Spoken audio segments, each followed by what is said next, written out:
बैठ जाओ, राम मंदिर का पैसा खाते हो। अरे राम मंदिर में घोटाला करते बैठो, अरे राम मंदिर का चंदा खाते हो, अरे चंदा चोरो बैठो, चंदा चोरो बैठो, चंदा चोरो बैठो, बैठ जाओ चंदा चोरो, चंदा चोरो बैठ जाओ, चंदा चोर हो तुम लोग चंदा चोर हो, चंदा चोर हो तुम लोग, चंदा चोर हो, चंदा चोर हो। सदस्य ने चंदा चोरी किया इन्होंने, कि राम का पैसा खाया करने वाले राम का पैसा खाया सर इन्होंने, राम मंदिर का विषय, राम मंदिर में चंदा चोरी किया इन्होंने, चंदा चोर है सर ये लोग। जब मैं आपसे सुनता हूं तो मुझे लगता है कपिल शर्मा कॉमेडी सर्कस में बोल रहा है। आप मुसलमानों का भला कर रहे हैं, आप मुसलमानों का भला कर रहे हैं। दोनों सदन में एक भी सदस्य, दोनों सदन में सिर्फ एक सदस्य गुलाम अली को छोड़ के एक भी सदस्य आपका मुसलमान नहीं है। आप मुसलमानों का भला कर रहे हैं, आप मुसलमानों का भला कर रहे हैं। अरे सुनना सीखो पहले। आपको लोकसभा के चुनाव में मात्र 36% वोट मिला है।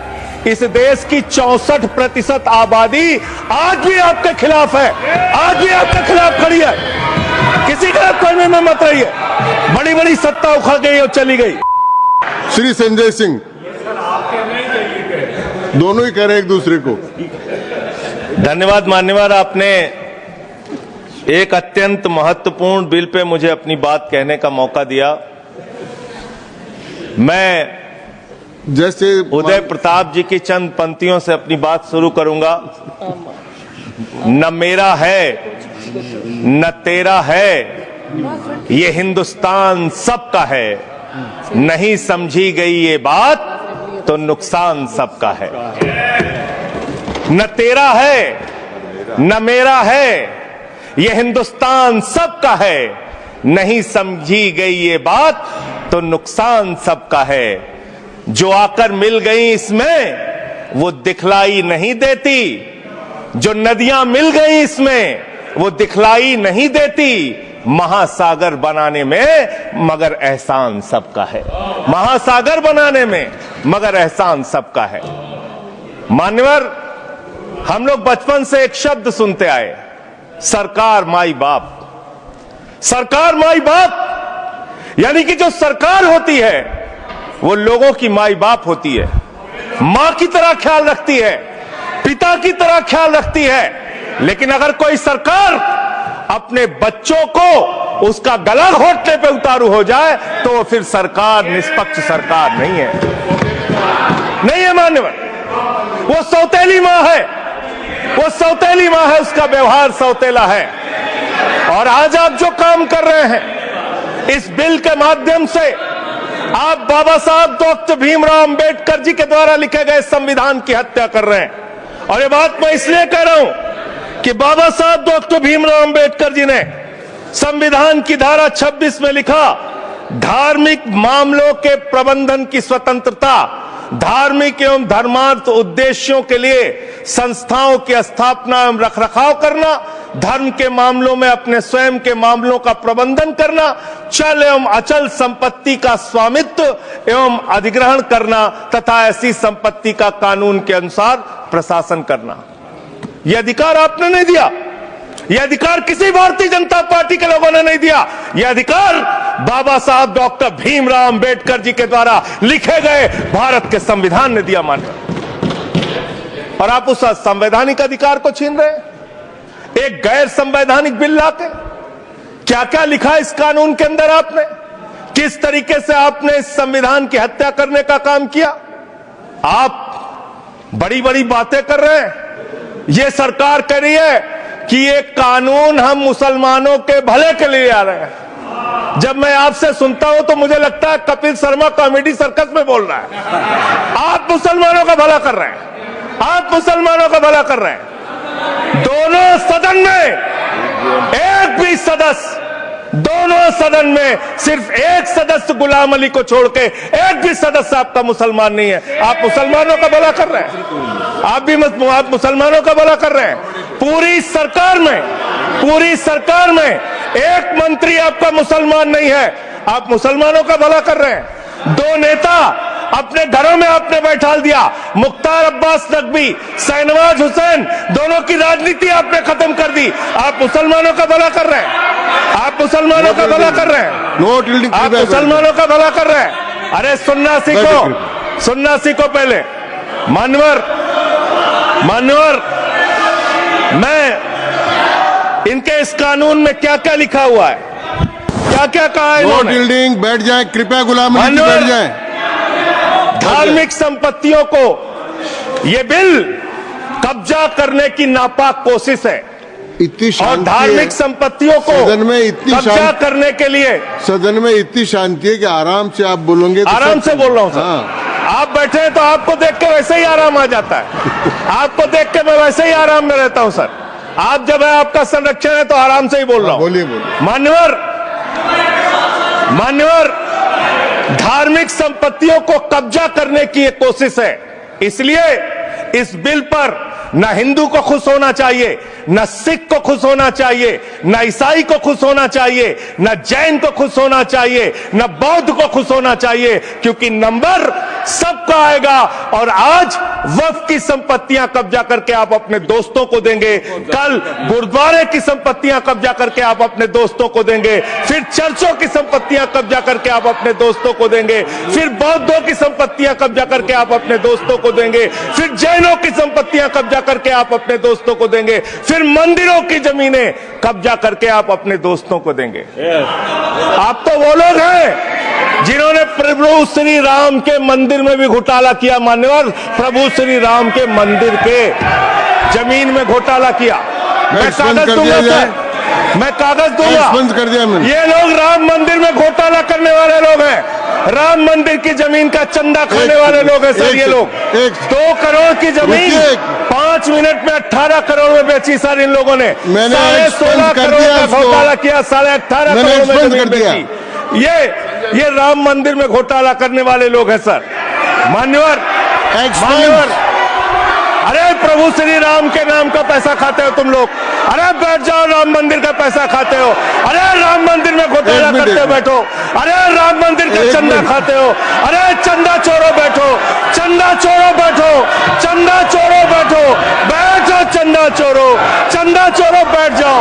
चंदा चोर हो तुम लोग चंदा चोर हो, चंदा चोर हो तुम लोग, चंदा चोरो, चंदा चोरो, चंदा चोरो बैठो। 1 मिनट को प्लीज। चंदा चोरो बैठो। सभापति महोदय, Shri Gajendra Singh ji. Sir I am not yelling sir, I am not yelling. सदस्य ने चंदा चोरी किया इन्होंने सर, राम का पैसा खाया करने वाले श्री राम का पैसा खाया सर इन्होंने। राम मंदिर का विषय, राम मंदिर में चंदा चोरी किया इन्होंने। बैठ जाए। चंदा चोर है सर ये लोग। इन्होंने प्रभु श्री राम का चंदा खाया, कृपया बैठ जाए। चंदा चोरी किया सर। कृपया बैठ जाए। राम मंदिर के संबंध में सर राम मंदिर के संबंध में कहे गए सभी शब्दों को मैं कार्रवाई से निकाल रहा हूं, कार्रवाई से निकाल दिए। 2 करोड़ की जमीन 18.5 करोड़ में खरीदी इन लोगों ने। 2 करोड़ की जमीन अयोध्या में 18.5 करोड़ में खरीदी। मान्यवर, मेरा टाइम बचाया जा सर। मान्यवर टाइम पॉज कीजिए सर, टाइम पॉज कीजिए, बैठाइए इनको। Point of order allow sir. I am not yielding sir. Point of order Bhupendra Yadav, please sit down.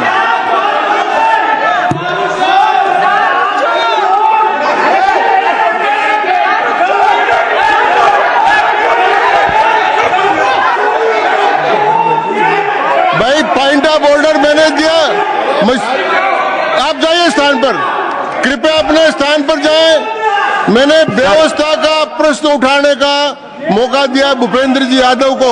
आप सब लोग अपने स्थान पर जाएं, कृपया अपने स्थान पर चले जाएं, कृपया अपने स्थान पर जाएं, सबको चोर बना, कृपया बैठे। चोरी में जेल दे रहे हैं। मैंने भूपेंद्र जी, कृपया बैठ जाए, कृपया। श्री भूपेंद्र यादव सर, मैं पहले Bhupendra ji, yes sir, Bhupendra Yadav sir, Madan ji Rathore कृपया बैठ जाएं सर। ये कृपया, मैंने भूपेंद्र जी यादव को व्यवस्था का प्रश्न उठाने की अनुमति दी है, लेकिन मैं पहले बता दूं कि राम मंदिर के बारे में जो कुछ इनको कहा मैंने उसको एक्सपेंस कर दिया है, वो कार्रवाई का हिस्सा नहीं है। आप बोलिए।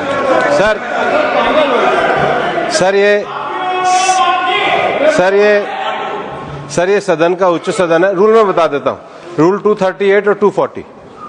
आप 238 और 240, 238 and 240, you read it. Sir there are sir 2 rules हैं, 238, 240। मेरे को बुक की जरूरत नहीं है। हाउ टू स्पीक ये 238 है। सर 240 बड़ा इंपॉर्टेंट है जी। सर कोई भी सदस्य अगर इररिलेवेंट बोलता है, अगर तो ये चेयर की पावर है कि उस सदस्य को रोक सकते हैं। जो विषय डिबेट से जुड़ा हुआ नहीं है, जो विषय सदन से जुड़ा हुआ नहीं है, इररिलेवेंट विषय को आपको रोकने का अधिकार है। जो सदस्य संजय सिंह जी बोल रहे थे वो इररिलेवेंट है। तीसरा एक और विषय सर, 238 में बोलने के बाद जो असंसदीय शब्द है, किसी भी पार्टी के बारे में, किसी के बारे में जो असंसदीय शब्द है वो बोले गए हैं, तो उसकी भर्त्सना भी हाउस पूरी तरीके से करता है।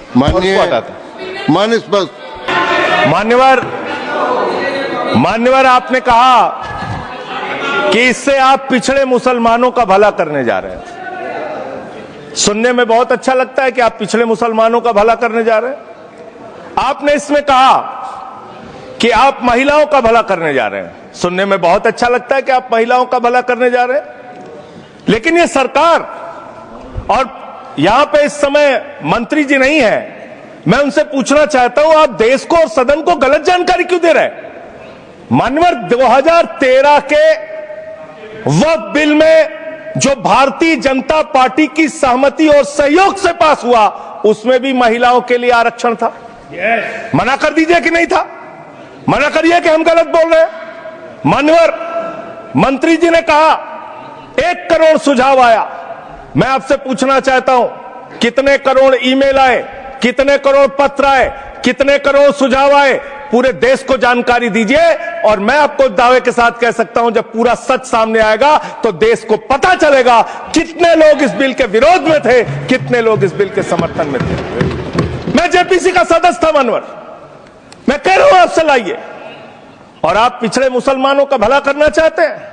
मैं आपसे हाथ जोड़कर निवेदन करता हूं, विनती करता हूं, और हमारे जो मित्र उधर भी हैं, अगर आप मेरी बात से सहमत हैं तो समर्थन करना।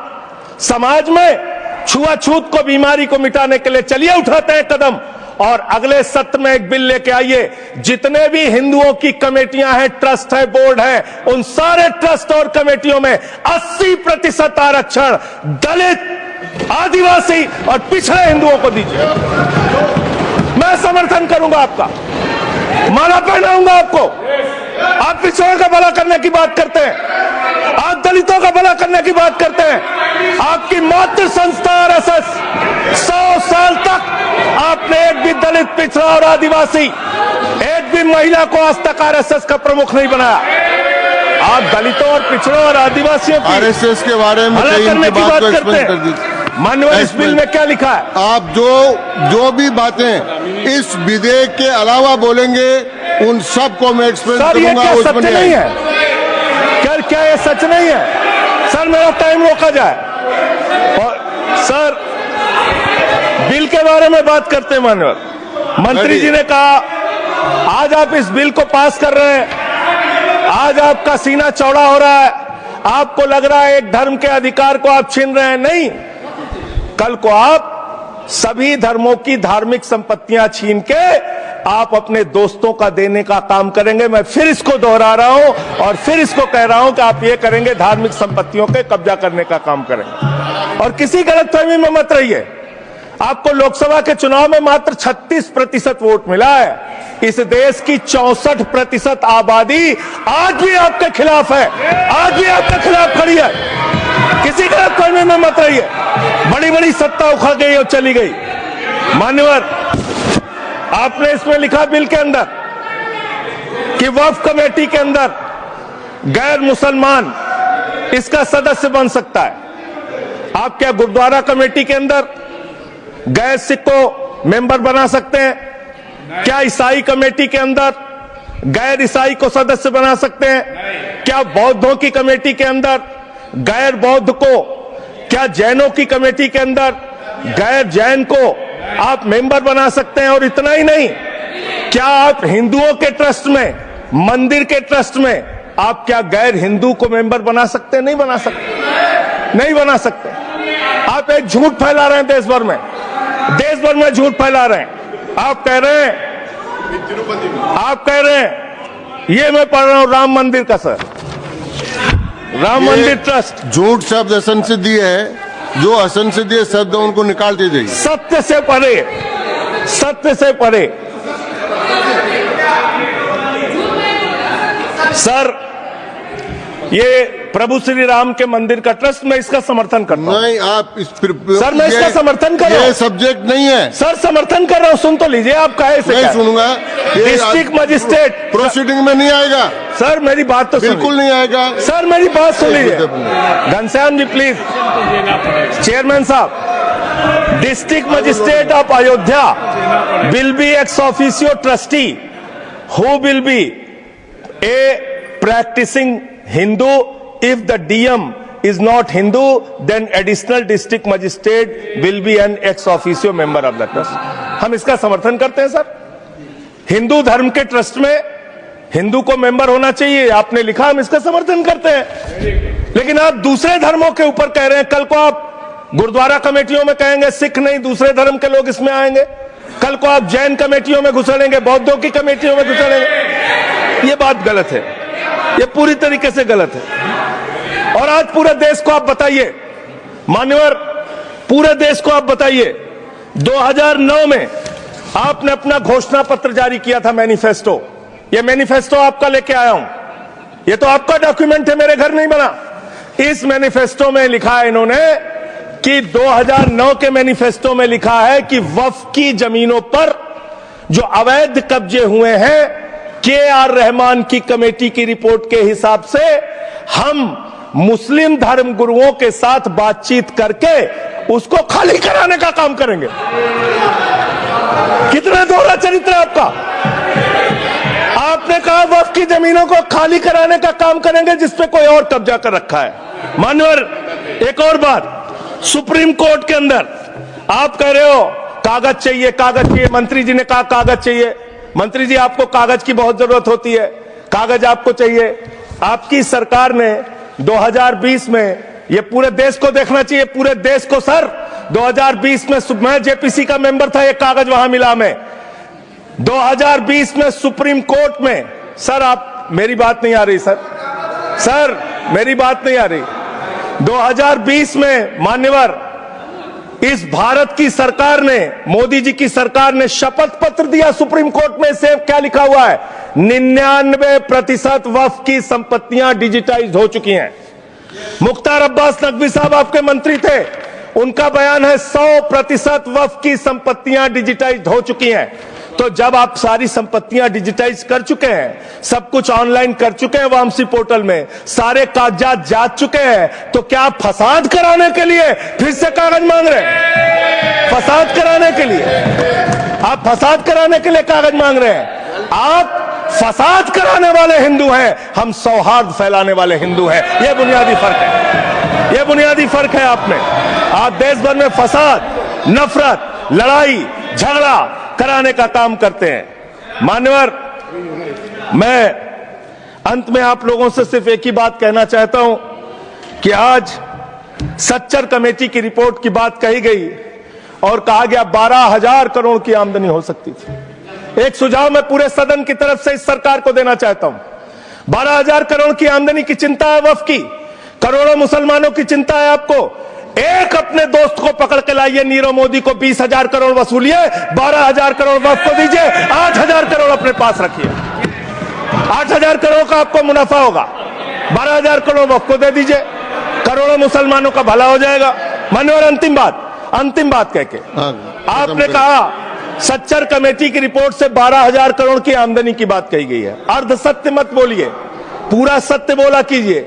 सुविधाजनक सत्य मत बोलिए, पूरा सच बोला कीजिए। मंत्री जी, इसमें लिखा हुआ है सच्चर कमेटी की रिपोर्ट में कि भारत की सरकार ने, राज्यों की सरकार ने अलग अलग राज्यों में अलग अलग जगहों पे 365 वक्फ की संपत्तियां कब्जा कर रखी हैं। आप उसके बारे में नहीं बताते। आप अर्ध सत्य बोलते हैं। मैं तो जेपीसी का मेंबर रहा हूं, मुझे सब पता है। तो इसलिए मान्यवर, आप फैला रहे हैं झूठ। ट्रिब्यूनल के शब्द निकाल फैसले, दिया बस जाए। खत्म सर, खत्म। असत्य, सत्य से परे मान्यवर, सत्य से परे मान्यवर। ट्रिब्यूनल के लिए आप कह रहे हैं उसको अपील नहीं की जा सकती। हाई कोर्ट का फैसला ट्रिब्यूनल के फैसले के खिलाफ आया है, सुप्रीम कोर्ट का फैसला ट्रिब्यूनल के फैसले के खिलाफ आया है। आपने कहा 5 साल का प्रैक्टिसिंग मुस्लिम होना चाहिए। कैसे प्रैक्टिसिंग मुस्लिम तय करेंगे सर? आप क्या मुसलमानों के घर में सीसीटीवी का कैमरा लगाएंगे? कौन नमाज पढ़ रहा है, कौन नमाज नहीं पढ़ रहा है, कौन मुसलमान है, कौन मुसलमान नहीं है? आपने मान्यवर ऐसे प्रावधान इसमें रखे हैं जो बड़े अजीब हैं, जो अपने आप में ये बताते हैं कि आपकी मंशा सिर्फ देश में झगड़ा कराने की है, नफरत फैलाने की है, फसाद कराने की है। आपकी मंशा कहीं भी मुसलमानों का या किसी वर्ग का भला करने की नहीं है। बस एक अंतिम बात कह के अपनी बात समाप्त करूंगा। ये काम आपने देश के अंदर बहुत अच्छा शुरू कर दिया। आप एक काम करते हैं, देखो मुसलमानों को ठीक कर रहा हूं, दूसरी तरफ महंगाई बढ़ रही है, नुकसान हिंदुओं का। 94 लाख करोड़ रुपए शेयर बाजार में डूब रहा है, नुकसान हिंदुओं का। 11 लाख बच्चे स्कूलों से बाहर निकल गए, नुकसान हिंदुओं का। तो मुसलमानों को ठीक करने के नाम पर आप नुकसान देश के करोड़ों हिंदुओं का भी कर रहे हैं। इसलिए ये सब बातें करके देश में आप नफरत फैला के ये सब झगड़े फसाद के काम मत कीजिए। और अंत में आपसे एक ही बात कहना चाहता हूं, अभी भी वो मौका है इस बिल को जो गैर संवैधानिक है, जो बाबा साहब के संविधान के खिलाफ है, इसको वापस लीजिए। धन्यवाद माननीय श्री दूंगा ही। संजय सिंह जी को मैं जवाब देना चाहता हूं, सबका जवाब देंगे, लेकिन समस्या ये है, माननीय मंत्री जी को हस्तक्षेप करने का अधिकार है। जब मैं when I reply to everybody, please. मैं सबको जवाब दूंगा। मैं सिर्फ इतना ही कह रहा हूं कि संजय सिंह इतना तर्कहीन बात करते हैं, जवाब देने के लिए जगह भी नहीं है। वो पॉइंटलेस बात करता है, बिल से संबंधित नहीं, इधर उधर का बात करता है। पॉइंट में बात कीजिए, मैं जवाब दूंगा बाद में।